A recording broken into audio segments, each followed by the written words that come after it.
Reach the Children of Rwanda, umwe mu miryango ifasha mu kuzamura imibereho myiza y'abaturage, urimo gutanga inka n'ihene ku baturage bo mu karere ka Nyabihu. Abaturage bahawe aya matungo baragaragaza ko bari bayakeneye koko.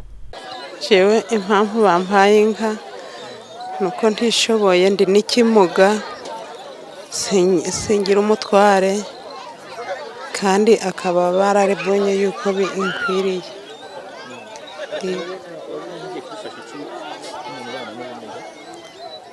Bampaye iyo nka kugira yenda ngo niramuka ibyaye nzaje ndanywa amata, nangwa si nko mu kigwi umuturanyi umwana wanje yabona agize ikazamufasha.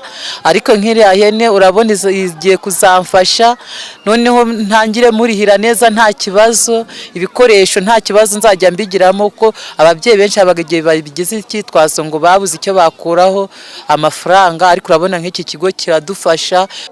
Hari abaturage batishoboye bamara guhabwa aya matungo ariko bagahitamo kuyagurisha, nyamara baba barayahawe ngo bayorore kandi bazanoroze na bagenzi babo.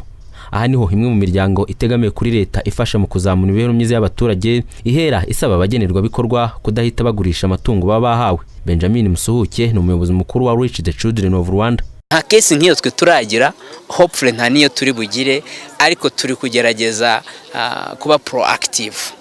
Tubanza kubashishikariza ko bazibona nk'izo kubateza imbere, si zo gutwara kuri buca cyangwa nko kugurisha.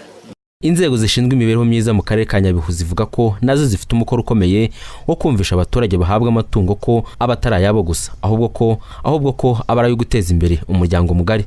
Niba mara kuva aho bavuye nabo hari bagenzi babo nabo bakeneye ubufasha kandi bababaye.